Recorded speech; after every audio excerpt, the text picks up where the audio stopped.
Gotta get there before then. Say, could you pick up another Marine? Well, I've heard it isn't too difficult. Where is it? Just down the road. We thought if we split up, why we... Oh, very smart. What's your name? Smith.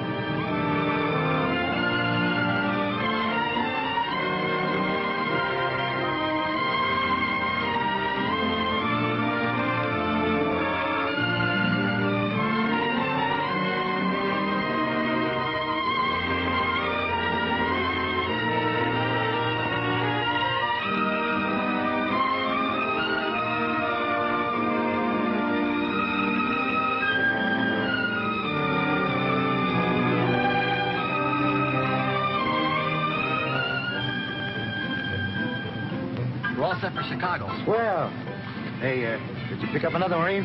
What is this? An ambush? Where is it? Yeah, right down the road a little ways. Okay. What's your name? Smith.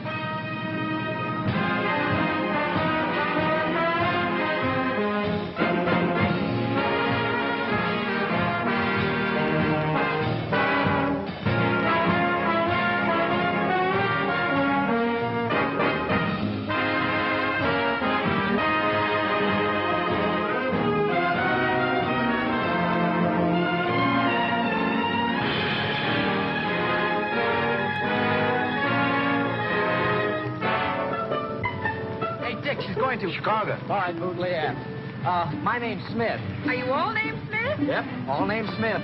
All the same outfit and all going to Chicago on a 30-day furlough. Well. What's your name, honey pie? Hetty Frederick.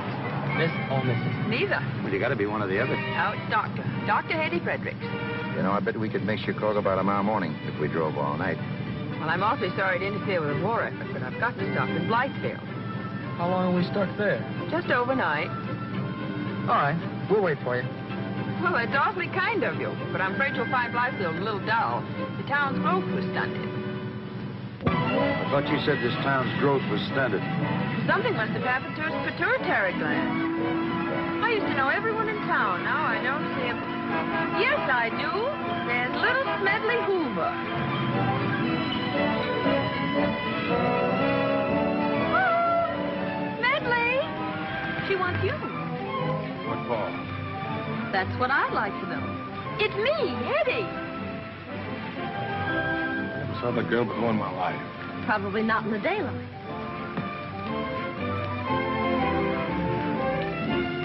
Go on, don't mind me.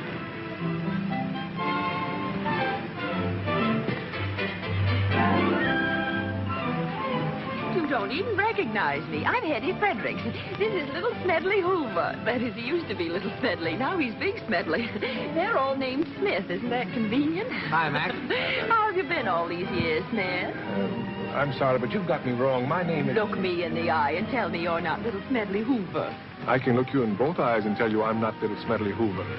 You mean to tell me you're not little Smedley Hoover that used to live on Maple Street and went to number 3 school with me? I am sorry to disappoint you, but my name is Morgan Hale. 2. Well, I'm all alone. Maybe just 1? Yes, 2. We've been waiting. Thank you. I still think you're fooling. No one else could look so much like little Smedley. Madam, once and for all, please believe me, I am not little Smedley. I never was little Smedley, and you've made me lose my place in the line. Now, if you'll please pardon me. Well, you needn't be so snippy about it. All right, Mac, shove on. knock it up. Go on, hit the road. No, it's all so confusing. 3 Smiths, no Smedley. I was just here with the young lady. You may be supposed to be, but you ain't. I know, but I'm sorry, but get in the back of the line, mister. Back of the line, please. Imagine leaving you for any other girl. What does he do at the plant? He's a test pilot. You know. Well, that must be fun. Lets the wings come off. Uh-oh, there he is now, and he looks cross. I didn't quite get your name. Walton. How do you do? How do you do? Mr. Hale? Mr. Walton. Tommy, follow. Oh, very.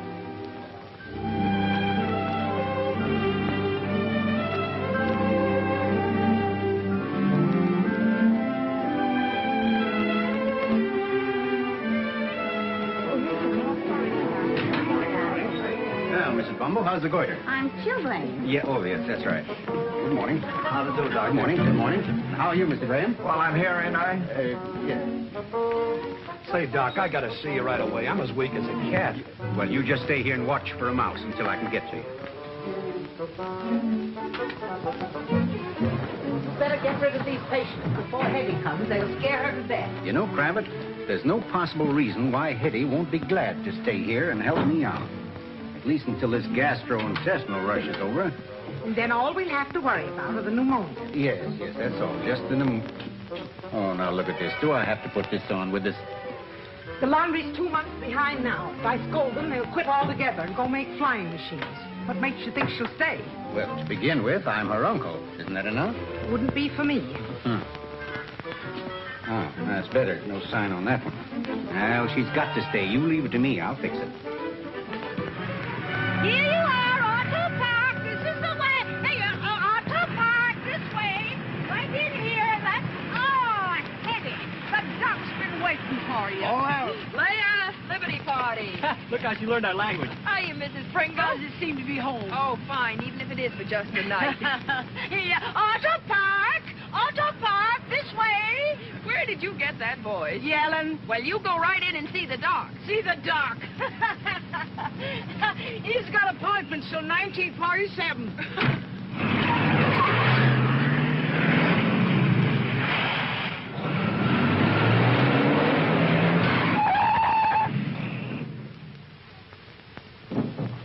Uncle Doc.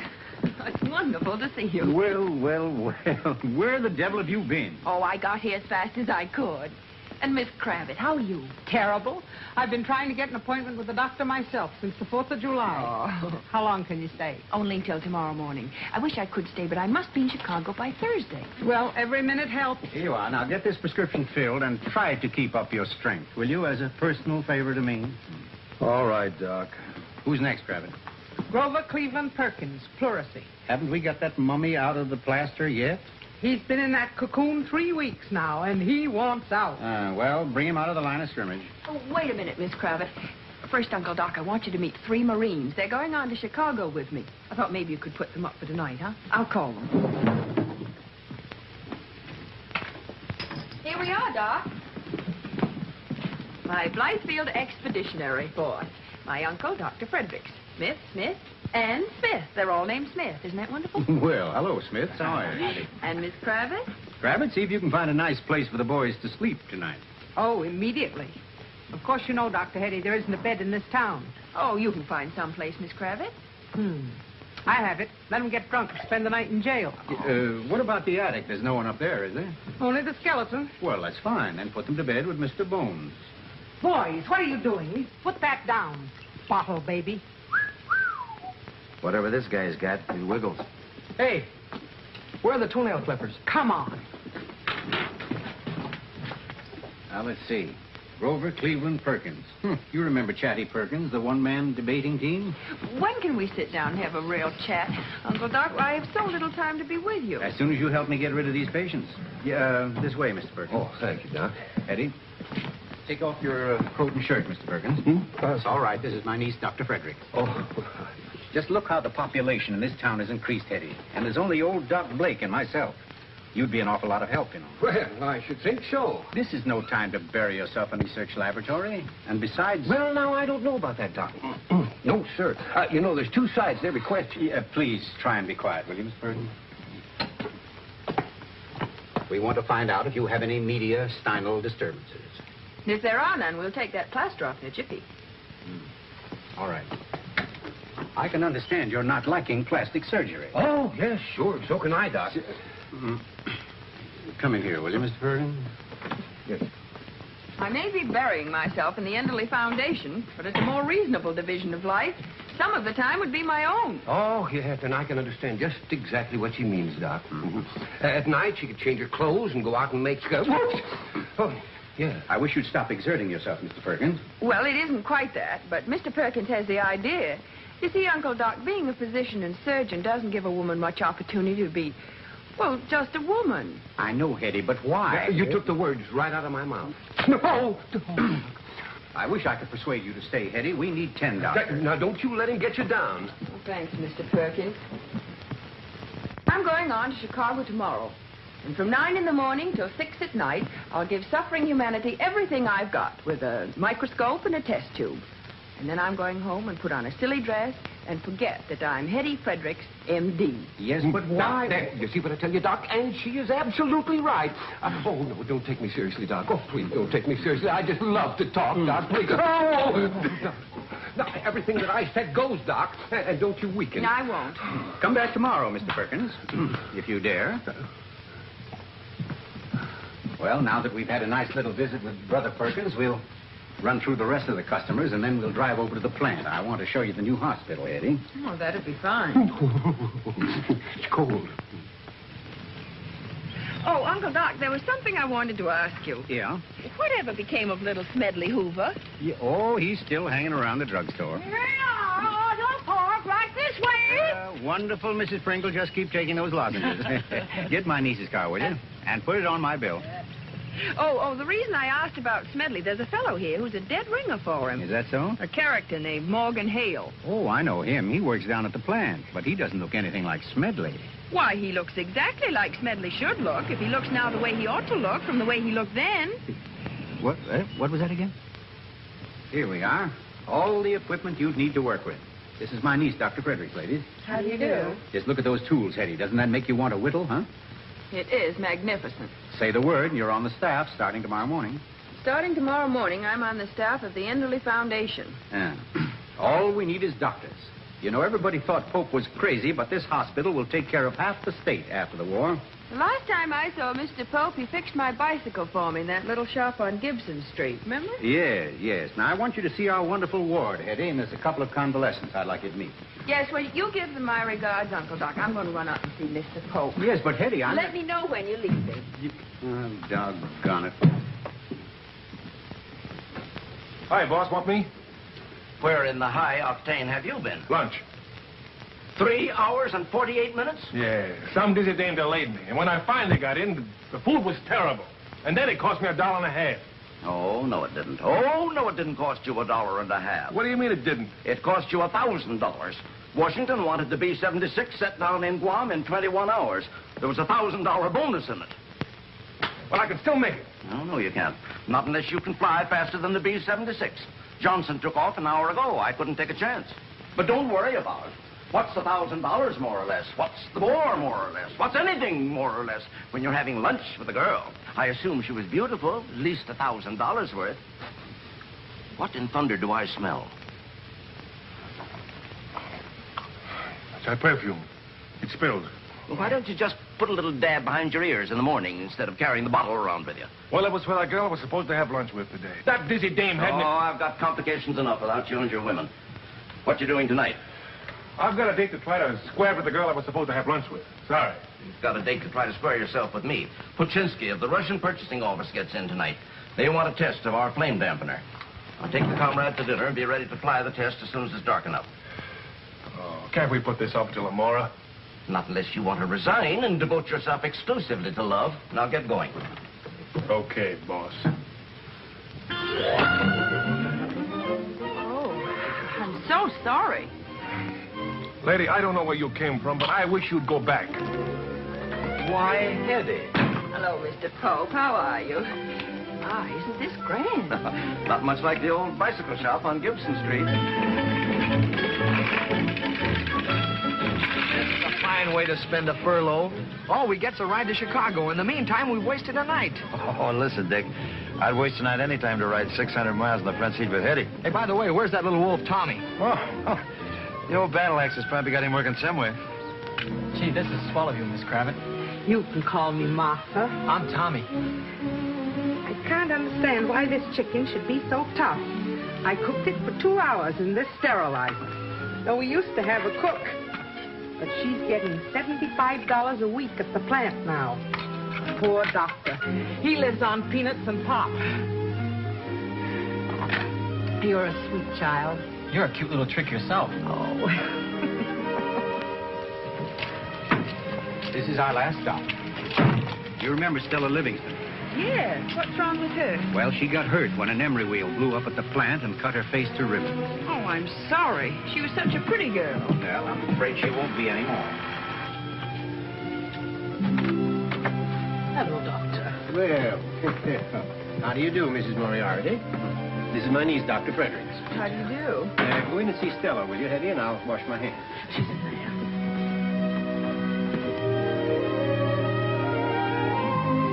Stella. Hetty.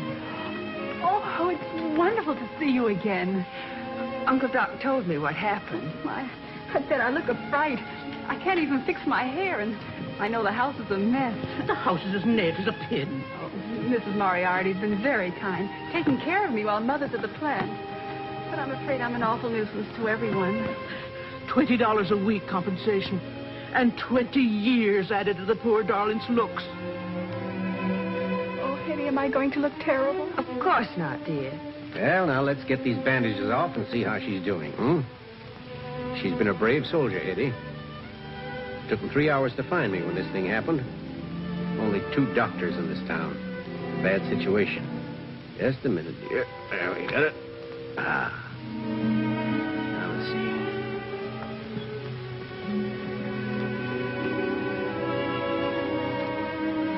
Well, not bad. Not bad at all. How long has it been, Stella? 6 days and 5 hours. Just put your hand there, will you, dear? Did you notice how those sutures are holding? Yes. You're going to be just fine.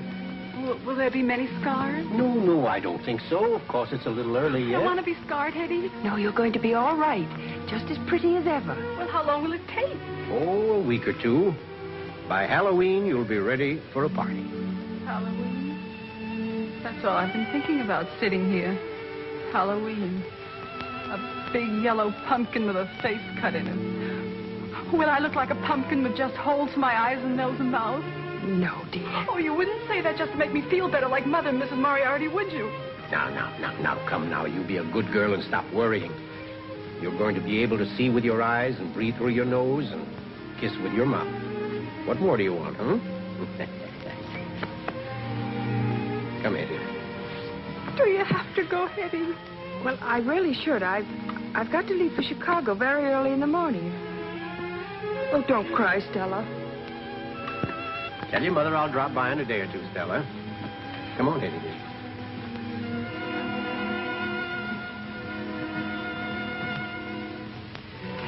Do you know what her face is going to look like? Yes, I know. But I can't help it. I'm not a plastic surgeon, and they haven't money enough to take her to Chicago. But we can't leave her like this. She was the prettiest girl in town. Yeah. Well, I don't know what we're going to do about it.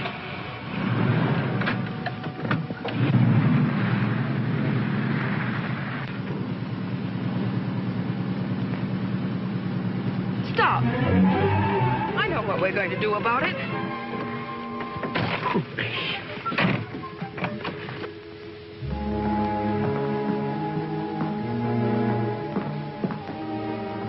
I'm Stella's mother. Stella who? Stella Livingston. She's in there. Livingston Stella, plastic surgery. Dr. Hetty Frederick's operating. Dr. J.H. Frederick's assisting. Sit over there, Mrs. Livingston. Thank you. Do you think she's going to be all right? I have no way of knowing.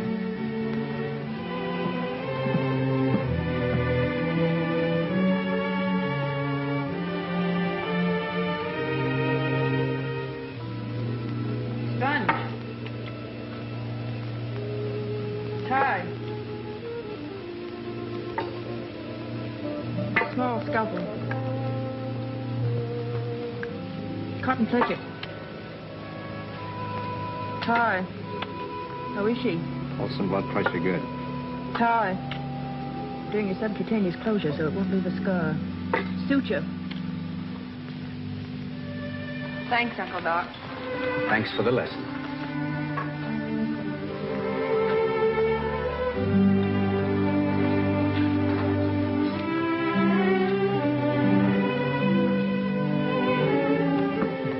Is she all right? I'm sure she is. You've nothing more to worry about. No. Hetty, I think we better change, huh? Your uncle told me he thought he could get you to operate on Stella. But I'd almost given up hope. Well, when did he say that?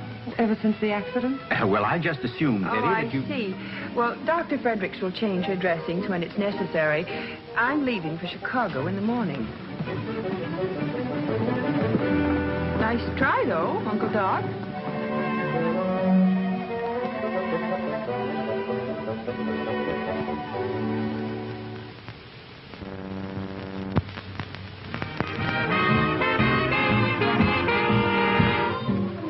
Place like this in a town where the mayor used to live in a haystack.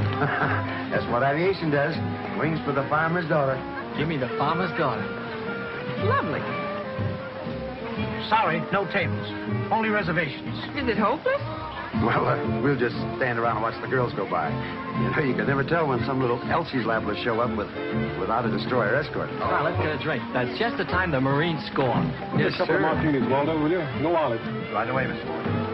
I've been trying to believe you didn't know that girl you held hands with all noon. I never saw that girl before in my whole life, and I swear I hope I never see her again. I wonder. Martinis, please. How are we doing, Waldo? I'll be right up. We're not having much luck here. You think we could try the dining room again? Oh, good evening. Good evening. Well, if it isn't Smedley. Will you excuse me a moment, please? Of course. No girl sings good evening in that tone of voice unless at some time or another you've given her a very good evening. Let's not start that again, darling. Let's go sit down and have a nice, quiet dinner. I trust you, dear. Really, I do. Just as far as I could throw St. Patrick's Cathedral by the steeple. I forgot to tell you, the boss wants me to take care of a Russian pilot tonight. He's sort of a purchasing agent or something. Oh, that's all right. He might be interested. Might be. know, Smedley. Yeah. Hiya, Smedley, old kid, old stuff. Well, don't you remember us? Yeah. Hi, babe. Why do they call you Smedley? Do you mind if I sort of explain that to you a little later? Mr. Morgan Hale? Oh, Mr. Morgan Hale? Here I am, mister. Are you Mr. Morgan Hale? Yeah. Follow me, big boy. I'll be right back, Augustus. Wait for me, honey. Oh, no, you don't. I'm going with you. Say, can't you trust me as far as the telephone? Say, we'll just step inside and wait for good old Morgan. It's just a little table for two. How we gonna make it? Now, just put in a few extra chairs. Oh, Neil, I'm a waiter, not a cop. 3 extra chairs for Mr. Hale's table. 3 extra chairs. 4. 4? Yeah, one on top of the other. I'm sorry I took so long powdering. There were 42 noses ahead of mine. Look, madam, the table is only 17.5 inches in diameter. What are we going to do with a table that small? With 6 people. Well, we might cut it up into toothpicks. Table 22. What's this all about? Well, Smedley's invited us to join his party. But why? Come on, this is no time to question a guy's patriotism. Well, Of course, I still can't understand. If you never saw the woman before, why you're so chummy with all of her friends? I'm not chummy with her friends. Her friends are chummy with me. Of course, I realize you're catnip to women, but when you're with me... I resent that. As long as I've been with you, I've been as true as I could... True as a $2 cornet. Well, what am I supposed to do when someone... What am I supposed to do when a woman I've never seen before looks at me? Drop your eyes and turn up your nose, dear.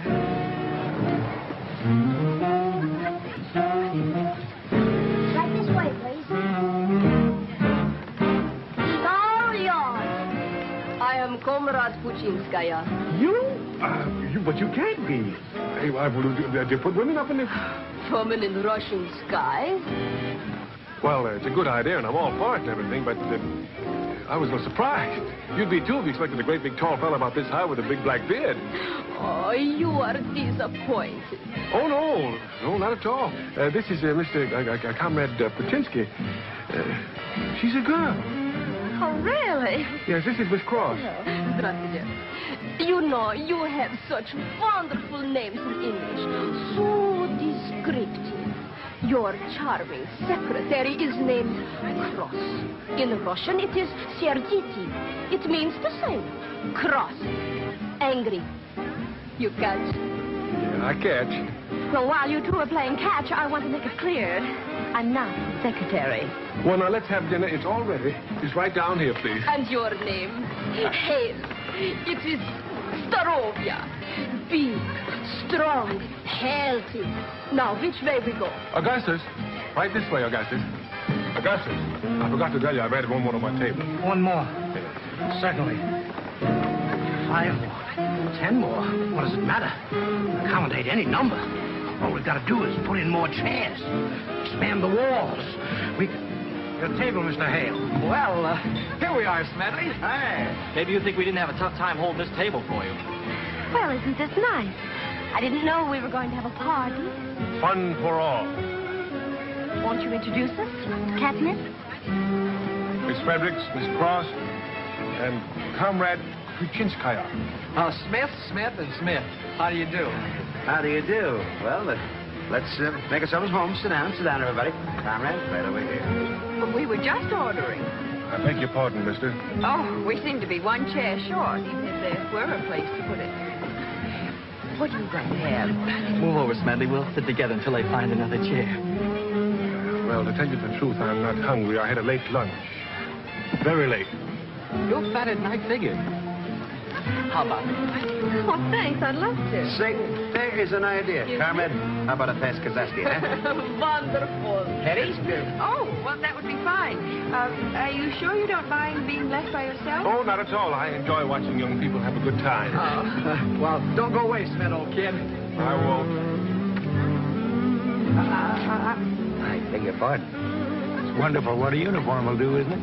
Amazing. Yes, sir. We can't do enough for them. Apparently not. What do you do? I'm a test pilot. Just like waiting on tables. Somebody's got to do it. Comrade, you catch? Da, I catch. Are you're like Cossacks of my own country. So wild and so strong. Is that bad? No, that's very good. Oh, comrade. Well, we leave tomorrow. Oh, no, you can't go tomorrow. I think you're right, Sugar. There's no sense in starting a fire than putting it right out again. But what about Sitting Bull? Say, as far as I'm concerned, he's the forgotten man. It's awfully rude leaving our host by himself. I think I'll go back and sit the rest of this out with him. Do you mind? No, of course not. I'll just go right on dancing by myself. That's a good boy.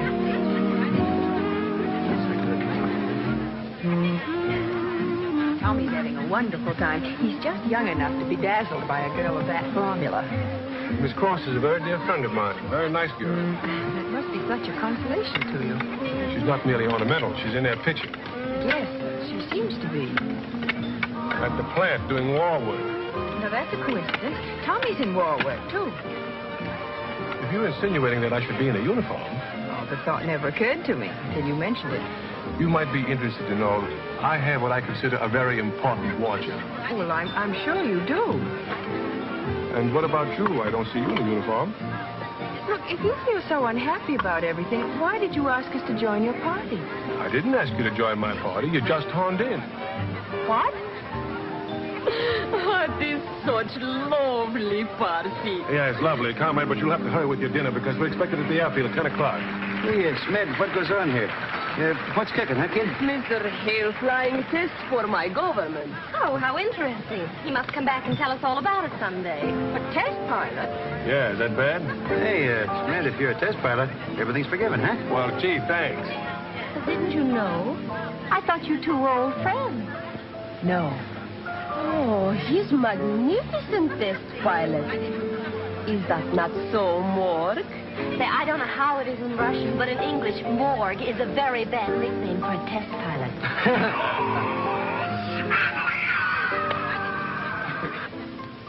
As you can see, this flame damper can be attached to any exhaust manifold on any plane in a few minutes. There's been a lot of these things designed, but we think this one's a dilly. Come on now. This one is called Dilly.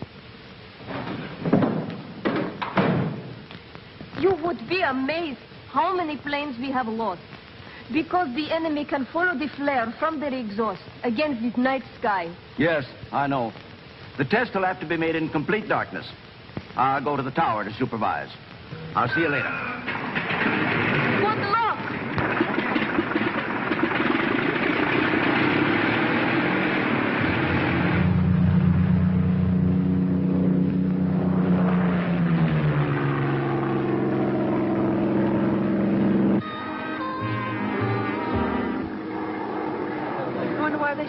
music? I don't know. Ladies and gentlemen, attention please. The lights on the field and in the hotel and cafe will be extinguished for the purposes of an important government flight test. Well, say, why don't we just stay here? We can get a wonderful view of the field from the balcony.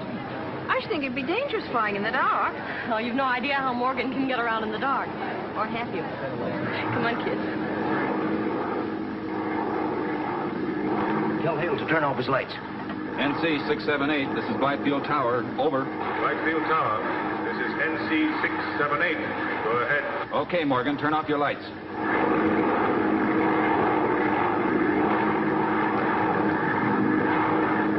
Turn off all the airport lights. Yes, sir.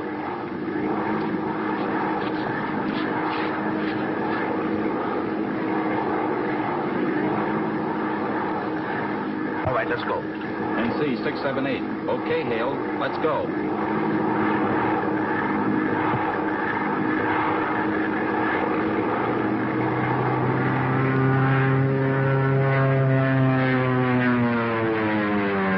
Tell him to mow the lawn.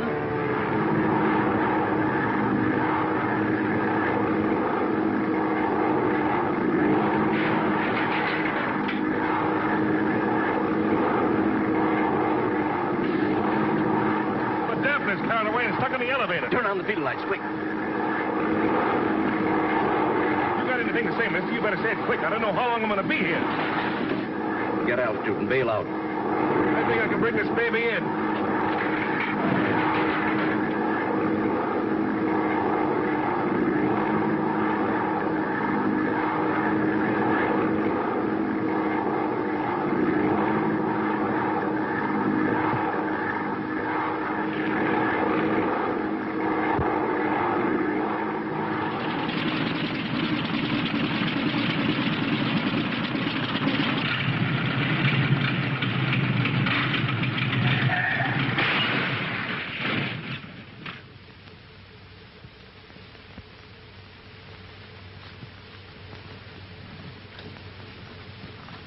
Oh, good evening, Dr. Frederick. Good evening. Is Dr. Blake here? We haven't been able to locate him as yet. Did you try to get my uncle? Well, he died on a call. Oh. Pulse 120, respiration 35, temperature 96. Slight vasomotor syndrome. Is he badly hurt? No, it looks like a slight concussion and skin lesion. Nothing serious, but it does need immediate attention. I'm George Hastings, doctor, a friend of Mr. Hale's. Oh, how do you do?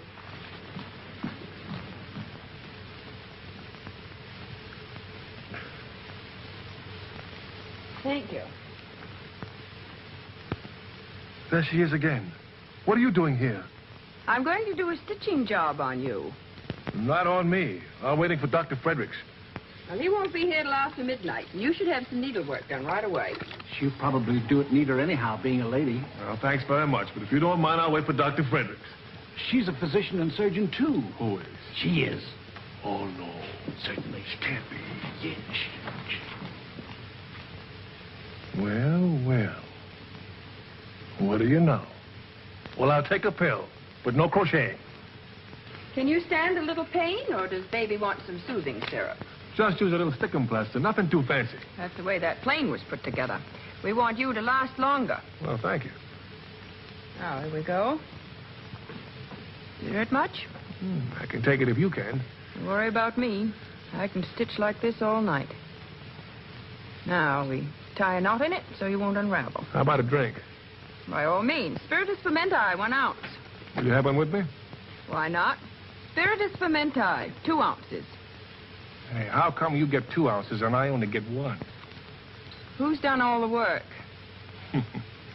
You have. You've done a swell job. There. Thank you. Thanks. Here's to you, Doctor. Pain? Hungry. Well, then you'd better eat. Swell. Will you have dinner with me? Well, I'm afraid I'm too busy. Thanks, just the same. Well, I'll wait around. I've nothing to do till tomorrow morning at 8 o'clock. Neither have I. Go home to your wife. How about it, Doctor? Well, I'm sorry, but I simply won't have time. You can call me if your head aches too badly. You're sending me away terribly hurt. With that little scratch? Run along, Sonny. Well, how about tomorrow night? If you insist. Great. Where? Chicago. I'm leaving in the morning. Good night. This Beats that powdered stuff. Yeah, I'll bet it does. Good morning, everybody. Well, good morning. Good morning. Say, what happened to you last night? We got in at 3 o'clock and you were still out. At your service. Well, thank you. How do you know? Oh, we looked in your bed. Yeah, you should have looked in mine. I was in it for the first time in weeks. You'll never get ahead like that. Well, I finished with Morgan Hale, and I was just starting home, and they brought in the dearest little old lady you ever saw in your life. Yeah, what was the matter with her? Delirium tremens. Now you see why I don't want to practice. I like my sleep, and I don't like being tired unless I have fun getting that way. Hey, what time do we shove off? Well, we can't go today. Why not? Well, I want to take out Morgan Hale's sutures. I feel a certain responsibility toward him. You understand, don't you, Uncle Doc? Oh, yeah, I understand, and I approve. What about your responsibility to us? Yeah, and getting us to Chicago. What's the rush? This isn't a bad town to spend our furlough in. What? I'll see you guys aboard ship. Now, just a minute, Junior. Look, Lola begged me so hard to stay that I finally said, okay, baby, just for a couple of days. Well, that'll be fine. Then we'll all leave in a couple of days. Now, look, Eddie. Talk this thing I over. want to hear the whole story. The first call I want you to make is on old Lady Tillsbury. Well, she was about to die 8 years ago. What's wrong with her? Nothing. She's practically immortal. But whatever you do, don't cure her. She pays my rent. Oh, well, if it ain't Smedley and bright and early. Early, but not bright. What do you want? What's it to you? This is our barracks, you know that. Yeah, and it's out of bounds for you, bud. Just a minute, boys. How do you feel? Oh, well, I feel fine now, but this morning I woke up with a little bit of a headache. How alarming. Well, I was near a telephone and couldn't call you. But it occurred to me you might want to report. Well, thank you very much. It relieves my mind no end. Well, what do you advise? I advise you to go home and close your eyes and your mouth. Should I lie down? Unless you can sleep better standing up. Come back in 2 days and I'll remove the stitches. That's all. Yes, I can see this. Goodbye. There you are. Practically as good as new. Well, thanks a lot, Doc. As much as I disliked having my skull fractured, I'm sort of glad it happened, since it brought you and me together. That was Dr. Blake's loss. Oh, Doctor, why do you take that attitude toward me? Suppose every girl in the world was coldly professional. Well, there'd be more surgical chairs and less love seats, I suppose. You're absolutely right. But what would happen to the census takers and the gentlemen who manufacture baby buggers and Christmas toys? In short, are you content to grow old and gray rolling pills? With the cigarette shortage, we may all have to. Do you intend to go on through life just painting the human form divine with mercurochrome? In short, Doctor, are you getting enough out of this racket to give up being alive?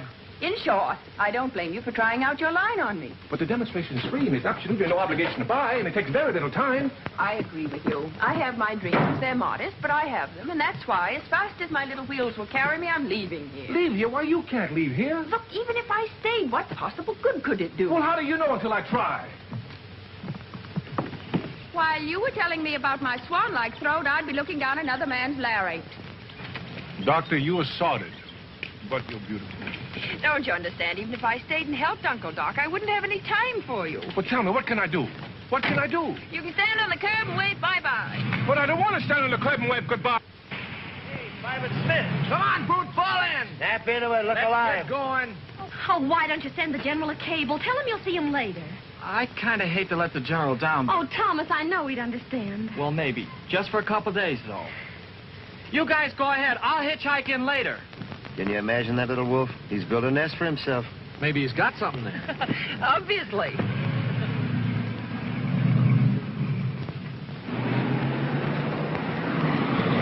Somehow, I'm almost sorry to leave Blythefield. What has Blythefield got that Chicago hasn't got? Smedley. Which is what I call a public improvement for Chicago.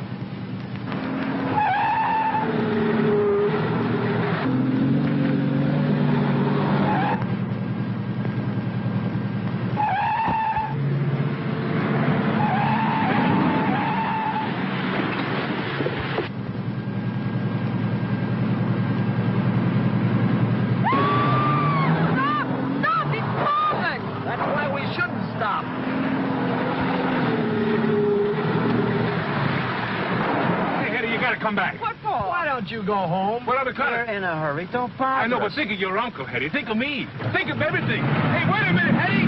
Hey. What's the matter with you? Are you crazy? Yeah, I'm crazy about you. Look, Smedley, why don't you give up? maybe we'd better stop. Give her the gun, Dick. Well, she's my doctor, and I need her. Do you want me to repeat the Hippocratic Oath? You start swearing in front of a lady and I'll punch you in the nose. Well, I'm going to read it to you. I don't want to hear it. I'm going to read it anyway. I swear by Apollo, the physician, and Asclepius, and God, and all the goddesses, that according to my ability and Where did judgment... you get that book? From your uncle. I will keep the close and the relation. I will impart all the knowledge of my art. What God? Of my art, my own son, and those of my teacher. That's the fact. Hey, look! It's green! What green? And also according to the law of medicine, but to none other. I will follow that of correction, which according God, with a one-way train! What bridge? According to my ability and judgment, I can...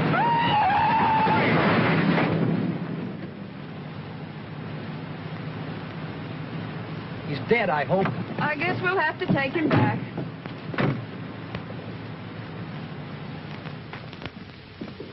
What in heaven's name? Better take him to Foley Brothers in Cunningham and have it over with.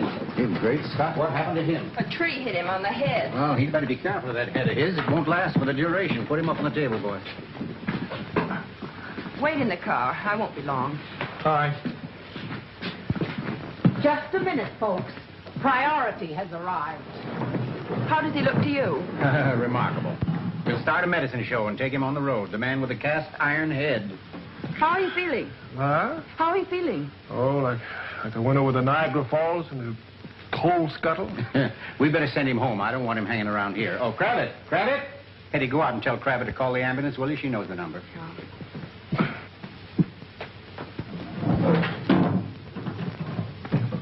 Well, I got her back. Nice work, but don't die on me, will you? I won't, but from now on, it's up to you to keep her here. I can't go on bashing my brains out forever. Yes, but you've got to do your part, too, you know. You've got to keep on playing sick for a little while at least. At this rate, it's not much of a trick. But I can't stay in a dazed condition indefinitely. You've been doing all right since you met her. Yeah. You want a cigarette? Thanks. You know, Doc, I was thinking. Aren't there some sort of complications could develop out of this? You mean for fun or for keeps? Just a few little aches or pains. Just enough to keep her here. Yes. The first pain will be $7.50 for an ambulance. Oh, fine. Golly, I've got a great idea. When you get home, telephone me. I'll tell you. Yeah. Oh, Doc. Right There here. goes another day. I was born in this town, but I didn't expect to die in it. Harry! Front and center! He was on the phone all night. And again this morning. That mouthpiece is probably melted by now. Oh, here he comes. It's about time. I promised Uncle Doc I'd stop off and see Morgan. Haven't we seen enough of that guy? It'll only take 5 minutes. If it's all right with everybody, I think I'll stick around a couple of days. What gives now? Tanya, thanks for everything, Doctor. I'll see you on the ship. До свидания. That's goodbye to you, Bub, in Russian. Oh, Lend-Lease. One Marine to Russia.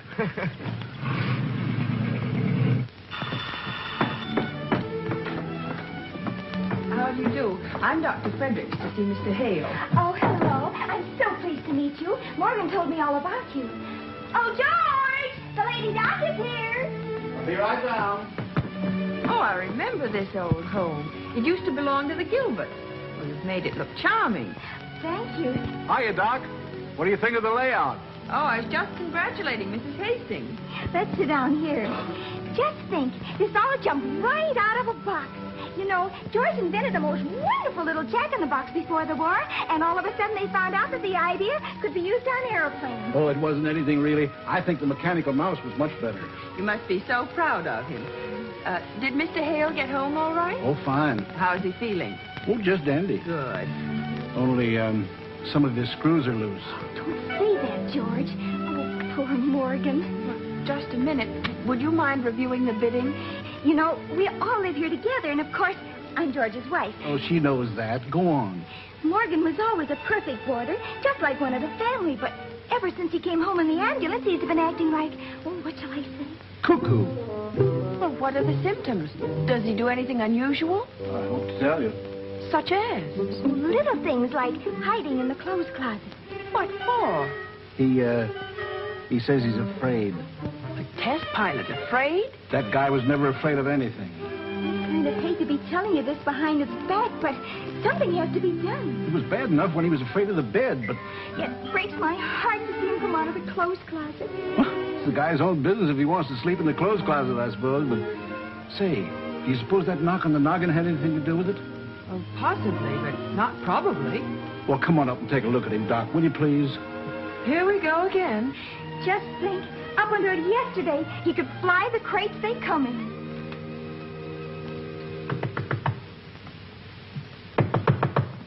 Morgan, we're coming in.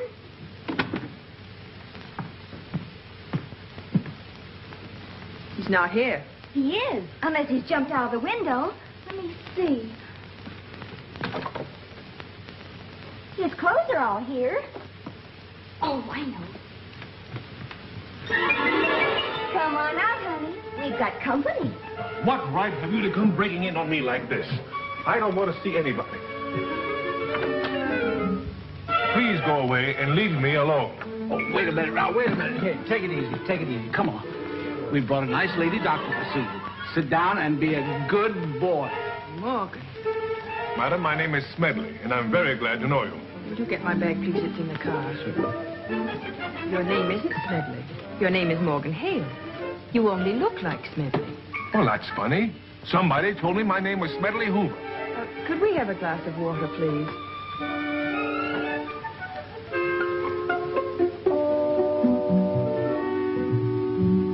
Why, Hetty, what are you doing here?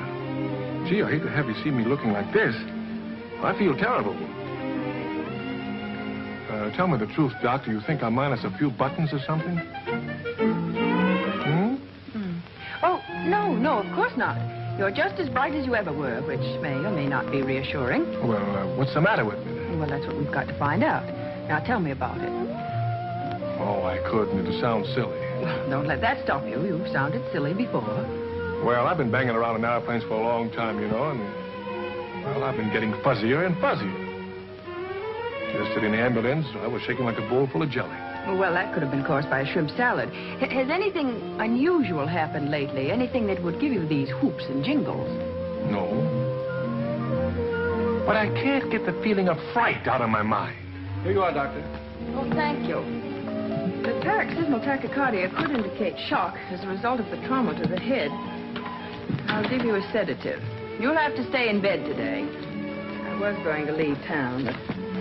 Will you bring him over to my uncle's office tonight? Oh, I can't leave this room. Why not? Because it scares me. Even you scare me, Doctor.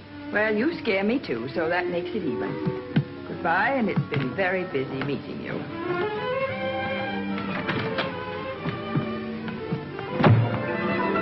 He's going under the bed again. Good. At least he won't smother.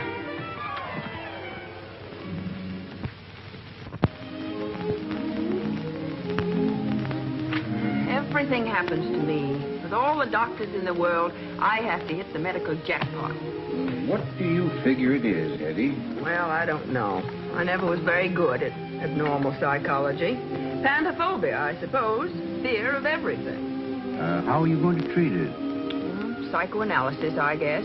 He really needs a complete reorientation, and I'll give it to him if I don't lose my own mind first. Well, it's after 10. He won't be here tonight. Probably they couldn't get him out of the clothes closet.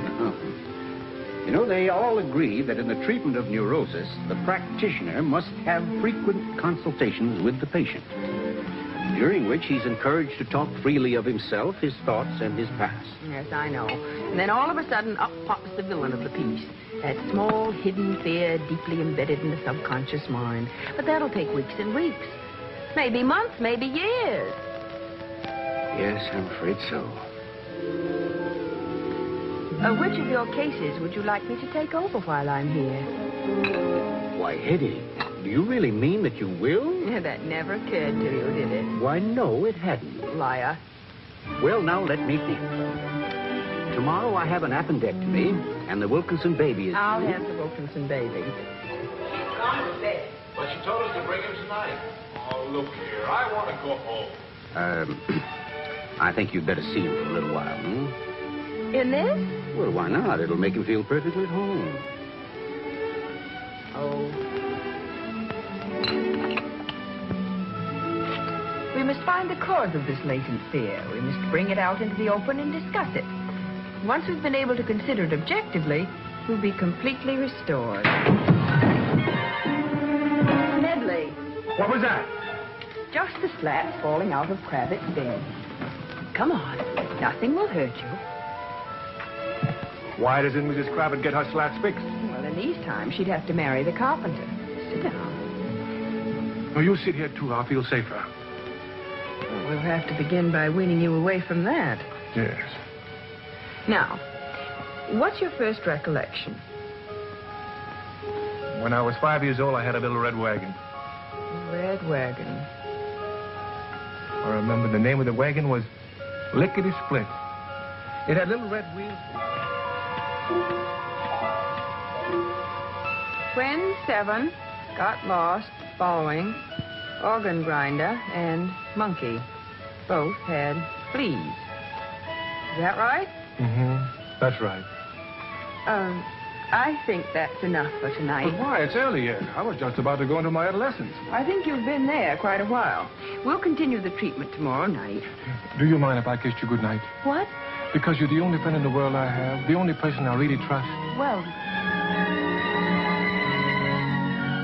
Is that a kiss or a tonsillectomy? Oh, we were just saying goodnight. Well, I think you better send the patient home before the treatment starts to take effect, don't you? Yes.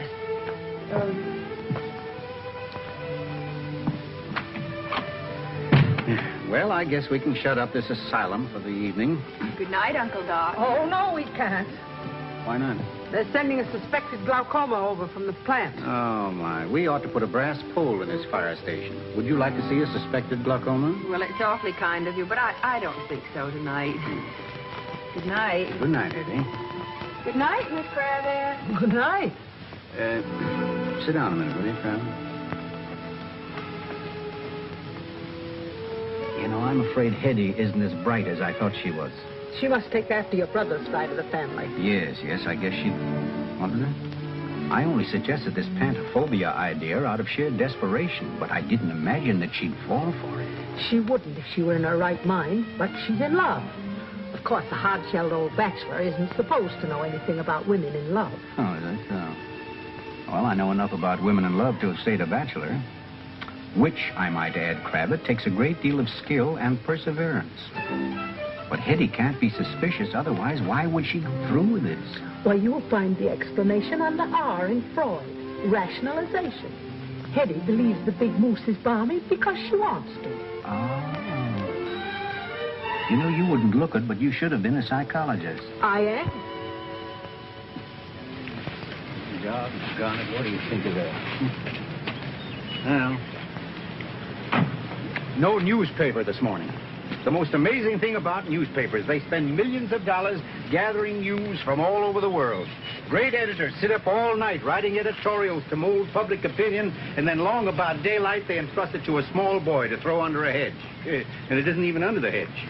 Yeah, what kept you, Eddie? Oh, that diphtheria. I got no reaction from sulfur, so at midnight I called for oxygen. Hey, Doc, looking for your paper? Yes. I got it. Oh, he's got it, Elmer Jones. What happened to you? Oh, I had a fine night. I stopped off to see a bronchitis out in the country, and he coughed me to sleep. Right in front of the stove, too. Here you are. Oh, thank you, Elmer. You're sure you're finished with it, huh? Oh, yeah. This is my niece, Dr. Frederick. Howdy. Yeah. Birds of a feather flock together, huh? You know your uncle has been as busy as a one-armed paper hanger lately. Yeah, well, we've both been kept at it pretty hard, Elmer. Well, all work and no play makes Jack a dull boy, so the fellow says. Well, just a minute, Doc. Maybe you could give me a little advice. You know, one good turn deserves another. I've had a little trouble with my stomach lately, and every once in a while I go... Well, better an empty house than a bad tenant. Say, I got to remember that. Yes, add that to your collection. Well, Doc, what do you think I better do about this? Just take a little baking soda. When? Whenever you feel you want to stop burping. And how much? $3. Oh, no, I mean how much baking soda? Oh. What dosage would you prescribe, Doctor? Oh, if I were Mr. Jones, I'd sprinkle it on my hotcakes instead of sugar. Well, thanks a million. Don't take any wooden nickels now. Goodbye, Elmer. Morgan should be here any minute. That is, if they could get him out of the closet. You know, you're going to spoil that pet squirrel of yours. This is Sunday, supposed to be a day of rest. You can't get any crazier between now and Monday. Come in, Uncle Doc. You know, I'm worried about Morgan. Well, so would I be if I had him. He doesn't seem to be showing much improvement. You know, Hetty, I think I know what your patient needs. Well, if it isn't a medical secret, I wish you'd tell me. Your patient needs what is described in the highest scientific circles as a sweetie. You know, sweetie? Well, he was having dinner the other night with a girl named Lola.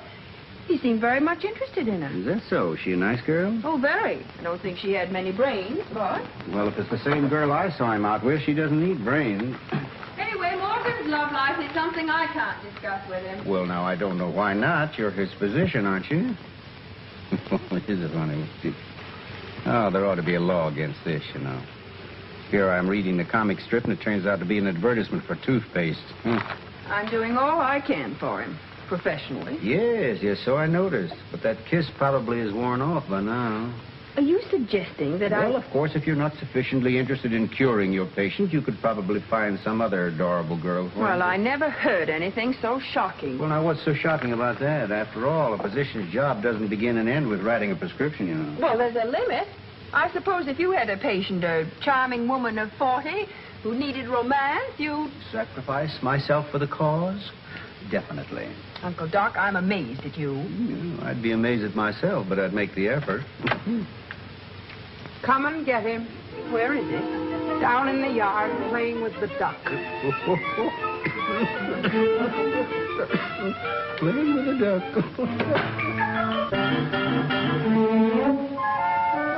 Well, how are you two getting along? I'm trying to teach this duck how to swim. Well, as Elmer Jones would say, birds of a feather. Look, we can do tricks. My baby, he can do everything.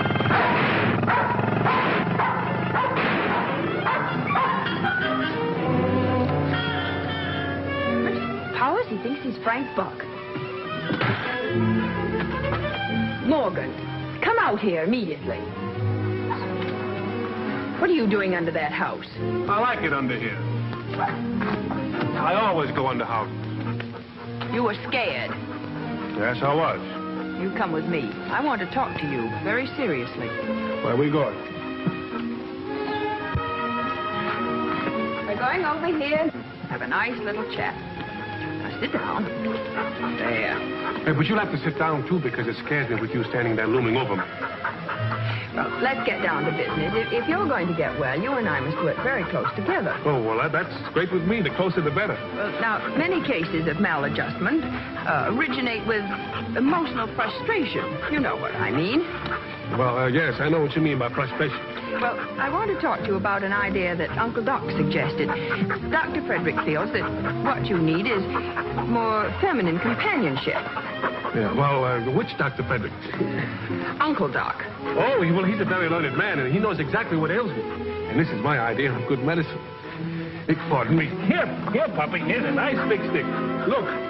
Hey, look. Here, up. Look at it. There it is.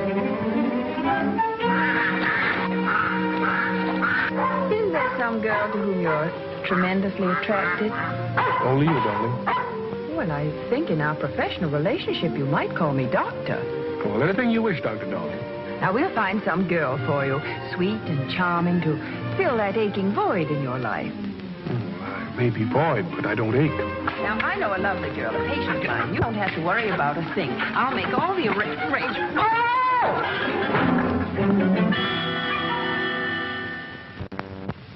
I find an alarming leukocyte change in the Nelson case. Order the operating room for 10 o'clock in the morning. An osteomyelitis operation, spinal anesthetic. And tell Mary to come in. Your general condition is very satisfactory, Mrs. Gage. Have the prescription I gave you, Phil. I will. Thank you very much. You're welcome. Come in, Mary.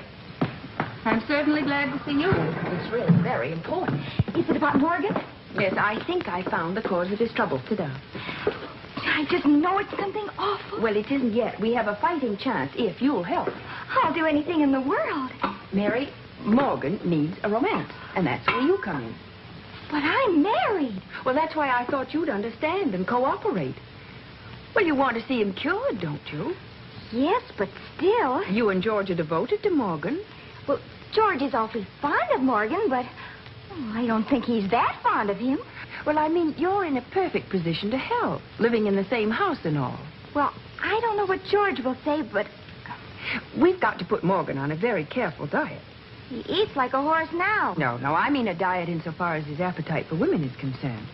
We'll find a blonde or a brunette, it doesn't make any difference, and see which agrees with him. Good. Hello, Hetty.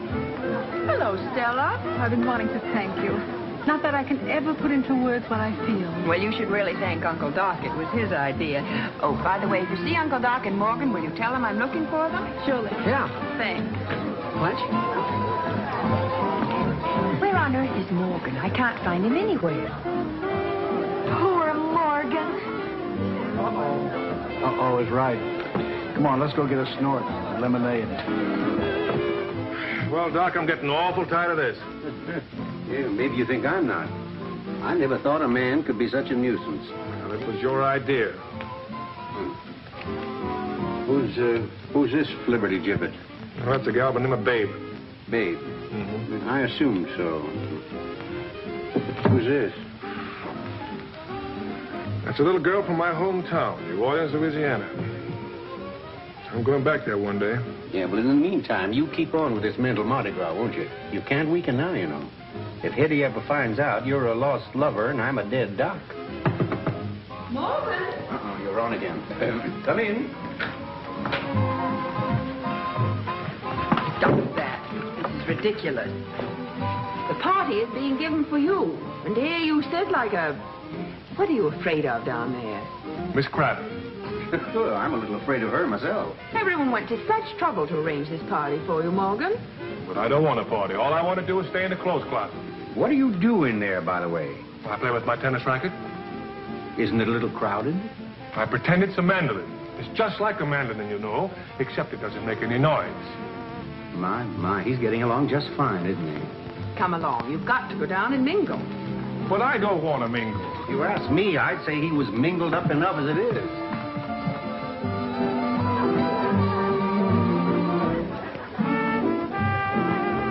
I don't want to go down there. I don't understand why a man can't enjoy the simple pleasures of life like sitting quietly in a clothes closet. Now, you must pull yourself together. We'll go down, and I'll be with you, at least until we can find the right girl for you. You see, Morgan, we're trying to divert your interest. Yes. Oh, how about that girl in the blue dress? What? Oh.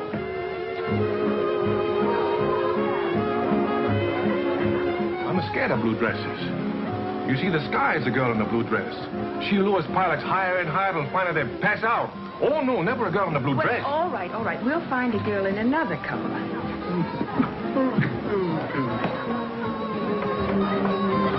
Wait a minute. Well, what's on your mind now? That girl in black. Oh, well, I don't think she'd do you any good at all. Well, how can you tell until we try? Well, you can see at a glance what I mean. Oh, at a glance. I wish I were an osteopath. It's obvious we must find someone else.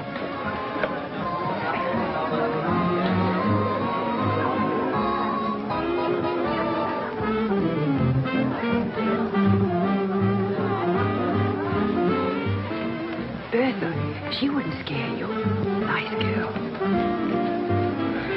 No, she doesn't scare me. She terrifies me. Oh, nonsense. She's perfectly safe. No. I wouldn't be so sure about that. Her husband was a patient of mine. It was on their wedding day, and he took her home from the church and gave her a quick kiss and came down with hydrophobia. Oh, it was a sad case. Really. Ah, now, look, there's a cute little number. By George, no bigger than a minute. You could put her on your knee and spin her like a top. I hope you realize that overstimulation is just as bad as being a blubberhead. And you're not much help either. Come along.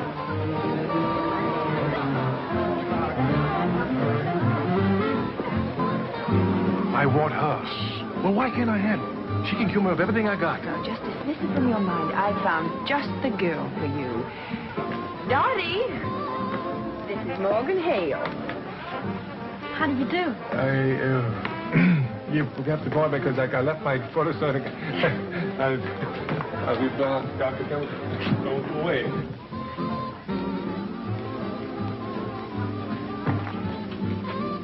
Well, hello, Dottie. Still on your diet, I see. Yes. This is a charming young sedative I've prescribed for our mental aberration. The cure might be worse than the disease here, though, don't you think? Well, Dottie, have a pleasant evening. I will. If you can catch him.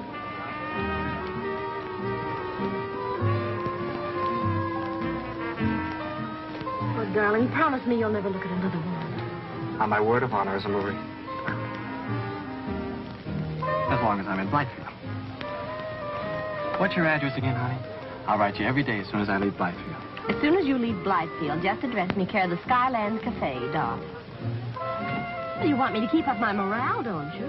Keep it up at home with an apple and a book. Do you have a cigarette, Angel? I'm not sure.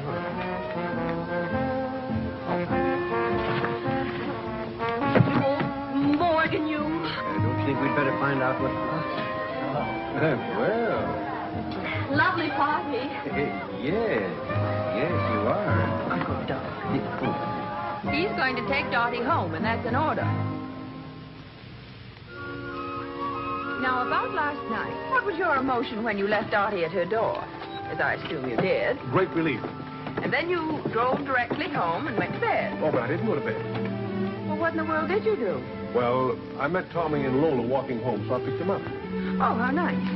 And so I dropped Tommy off first. Well, why did you do that? Lola lives a lot closer. Well, I didn't want to have to come back and confess to you that I was a complete washout, you know, romantically. Well, what has Lola got to do with it? I thought you and she had split up. Oh, well, it wasn't as final as that. After all, I'm more at home with Lola. Yes, I can imagine. Well, she did all the spade work before I was sick, and, well, it's just a question of developing the property now. Well, I particularly didn't prescribe Lola. Well, I can understand that, too. There's a great therapeutic difference between a bland diet and raw meat. I know, but she's a brunette. I said bland. B-L-A-N-D. Oh. Now, to what conclusion did you come with Lola? Well, I was feeling my way, carefully. It was amazing. When just for the experiment, while I was driving along, I put my arm around her like this, and immediately I became as bold as a bull. The simile is bold as a lion. You're a good doctor. You certainly know what's good for what ails me. And then you drove her to her house. Well, not right away, because we got lost. Isn't that funny? Hilarious. Yeah, she's a cuddly little thing, isn't she? I don't know. I never cuddled her. Well, we arrived at her house about dawn, and I was... you kissed her goodnight. Well, yes, that was the only way I could put it. Well, I didn't want you to make a medical martyr of yourself. Oh, well, it wasn't bad at all. Yes, everything worked out fine. Where? In the front of the fireplace. It was just like old times. She knew that I needed her help, and, well, she met me more than halfway. How kind of her. Yeah. Mr. Hetty, will you come in a moment, please? I'd be glad to. You may as well go home. I've been thinking there really isn't anything more I can do for you. But you've done wonders. Think of last night. That's what I am thinking of. Well, I'll wait here. I know you want to have the rest of it. Don't you? You do want to have the rest of it, don't you? No. Well.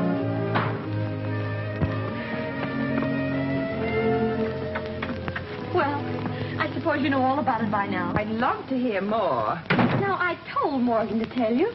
That poor Thistlehead just can't seem to remember anything from one moment to the next.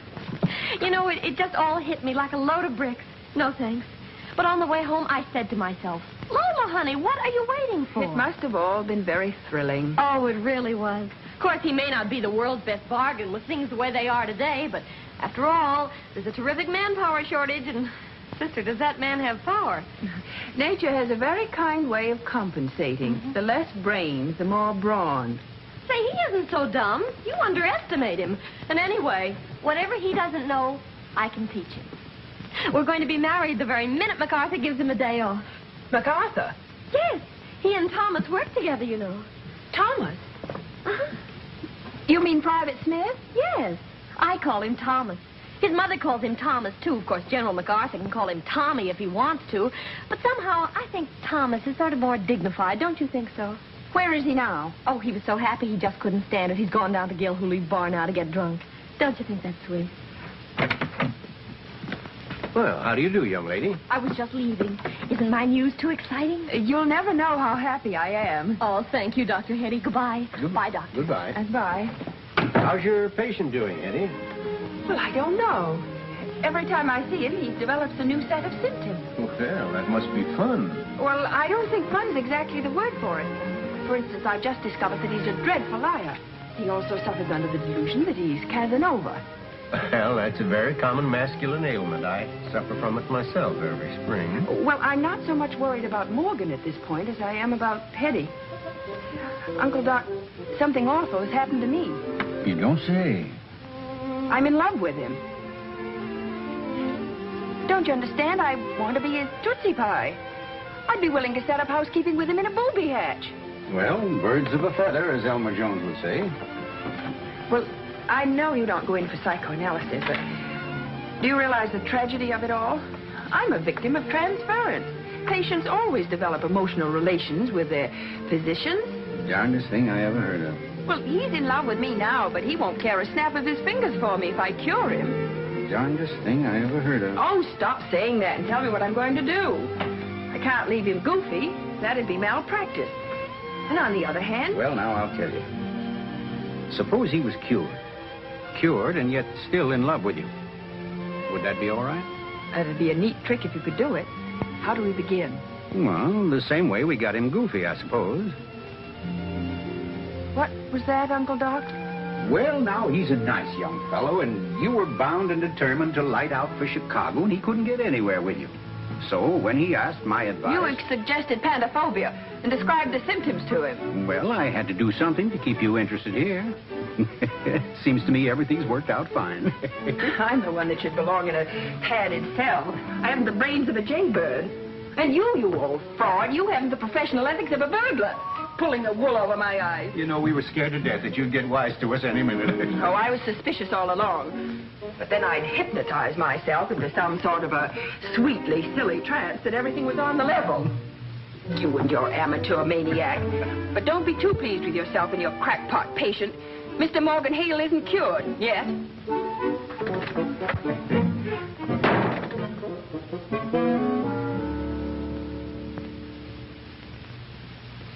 On paper, it's perfect. I wonder how it'll be at 30,000 feet. That's what we're paying you a bonus of $1,000 to find out. Well, I'll admit it's a very soothing sum. I hope I live to spend it. Now, if our figures are correct... And if they're not?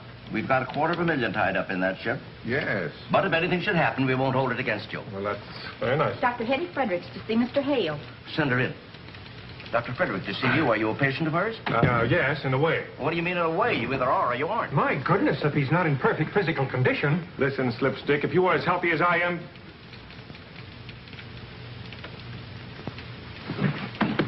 He's a madman. Oh, he's quite harmless, Mr. Pope. I've been treating him. For what? Pantophobia, a slight mental condition. It looks slight. Come out, Morgan. Hetty's here. There's no brain pathology. You mean there's no brain? No, he just gets frightened once in a while and can't resist the impulse to hide.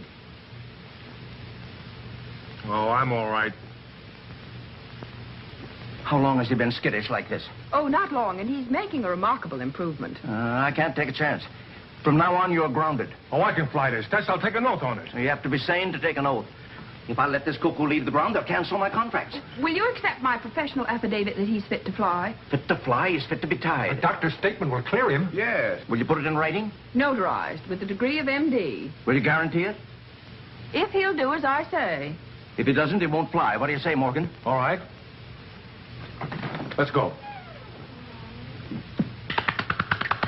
I haven't had so much fun since I was a bloomer girl. Does she have to be so rough? Oh, I must warn you, this treatment's a little rugged. Of course, if you think you can't stand it... I can stand anything. Dig into those ribs, Cravat. I want to stimulate the circulation. That's it.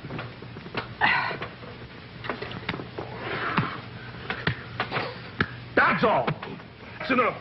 I don't want any more. Well, you want to get well and strong, don't Not that well and not that strong. Just come right over here. Will you please hold these? What are they for? Turn on the lightning. He'll make the thunder himself. Oh, great! Now, that is absolutely unnecessary. It's unethical. I don't intend to stay here. Just sit right quietly and relax. What's that humming? Honeybees. Honeybees? My, they're mad. Well, what are they for? You, the sting of the honeybee has a markedly curative effect. Now, wait a minute. Miss Kravitz, you're my witness. I'm discharging her as my doctor, and I'm taking my case out of her hands. Don't you want to fly that test? Don't you want to get the $1,000 bonus? Yes, I do. Well, there'd be a big, fine board down here. Do what the doctor tells you. Well, how many are going to bite me? Well, they'll work that out among themselves. Holy stupid Boylan and Frank! Great balls of fire! Those things hurt. There. Now, we take this off, and you... 4 million of them must have bit me. I never... Get into this steel cabinet. Nice and relaxing. Well, this is the last thing I'm going to do, I'll tell you that. You're going to like this. Too bad we haven't got a cross-cut saw. I'm sorry I haven't started this. Yeah, I imagine. Besides, I never ate such a treatment. Well, a physician and surgeon can use any means indicated to cure the patient. That's our first obligation. That is in the Hippocratic Oath. Oh, Morgan's very well acquainted with the Hippocratic Oath. He rides along the highway reading it aloud. Oh, seriously, Doc. I'm very serious. How long do you think we ought to cook him, Dr. Hetty? Well, how much do you weigh? I weigh 190 pounds. It's awful hot in If we here. want him well done, I'd say about 2 hours in a slow oven.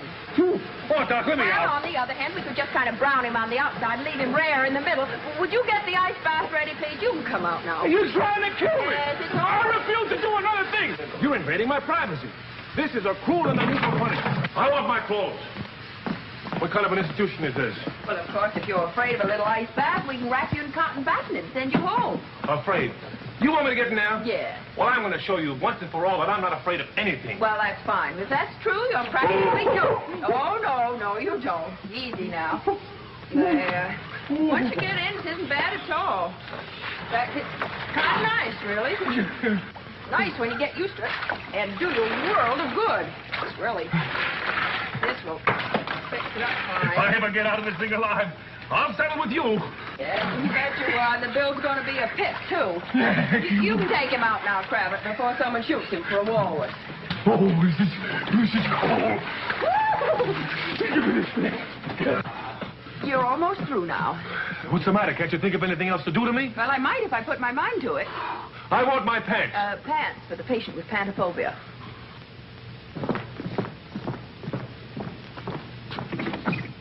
What have you got to say for yourself? If I live. Congratulations. Is that all? Yes, only that now the joke is on you. Joke? You mean it? If you'll pardon me, I'll be on my way. Whenever you come to Chicago, let me know, and I'll fly to Seattle.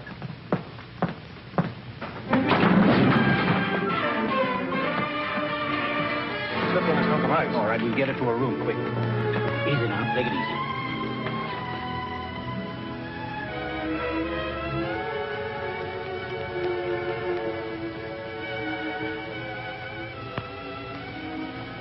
Hello, baby.